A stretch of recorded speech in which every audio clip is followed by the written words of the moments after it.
अस्सलाम वालेकुम to my lovely YouTube viewers and my lovely subscriber. तो आज मैं आपके लिए लेकर आई हूँ टमाटो केचप, जो हम बनाएंगे एकदम इजी और क्विक अपने किचन में फटाफट से। तो मैं ले रही हूँ एक खुला सा पैन, यानी कि भगोना टाइप का आप ले सकते हैं। तो और उसमें डाल दिया है 1 किलो टमाटर, वो भी रेड वाले सीजनल, और उसमें डाल दिया है 2 इंच की अदरक, कुछ इस तरीके से रफली चॉप्ड। तो और मैं इसमें डाल रही हूँ 10 से 15 लहसुन की कलियां, जो मैंने छील कर डाल दी हैं इसमें, और एक डाल रही हूँ इसमें मीडियम साइज की प्याज, इस तरीके से रफली चॉप हुई हुई। और इसे अच्छे से मिक्स कर लेंगे कुछ इस तरीके से, ताकि ये इसमें एक जान हो जाए।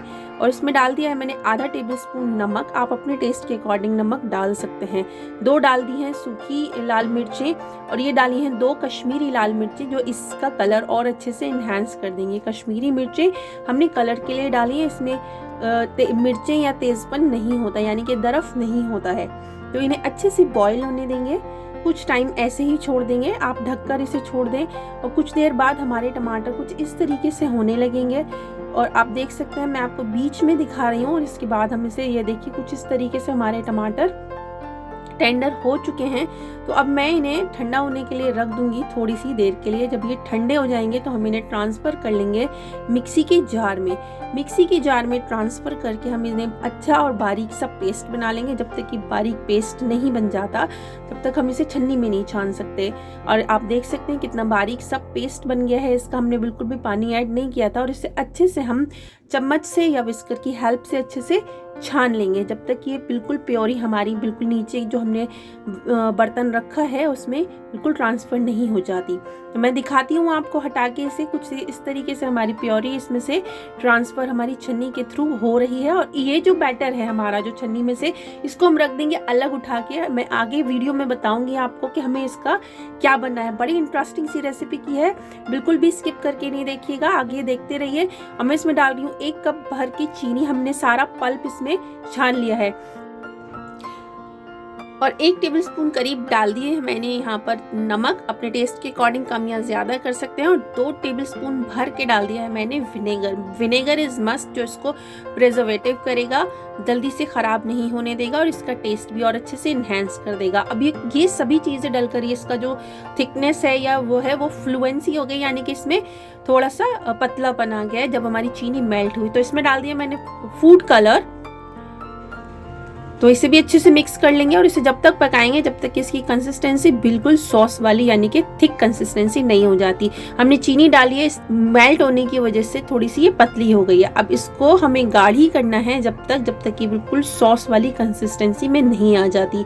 कुछ देर बाद ये पकने के बाद कुछ इस तरीके की इसकी फ्लुएंसी हो गई है, आप देख सकते हैं कुछ इस तरह गाढ़ीपन पे ये आ चुकी है। अब तो इसको ठंडा होने देंगे, और ठंडा होने के बाद हम इसको स्टोर करेंगे कुछ ऐसे कंटेनर में जिसमें हम इसको स्टोर करके रख सकें अपने फ्रिज में, जहाँ पर हम इसको बिल्कुल अच्छे से स्टोर करें। तो मैंने ले ली है ये कांच की शीशी, और इसमें अच्छे से इसको भर लेंगे। जब पूरी भरकर हम इसको अच्छे से रख देंगे फ्रिज में।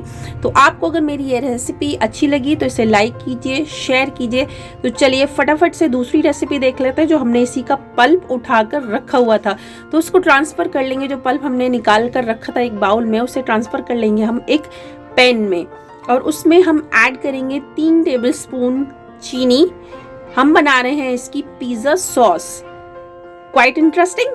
तो चलिए इसमें 3 टेबलस्पून हमने चीनी ऐड कर ली है, और इसी के साथ साथ हम इसमें ऐड करेंगे, इसको मिक्स करते हुए 2 टेबलस्पून हम डालेंगे इसमें vinegar. Vinegar is must for its preservation.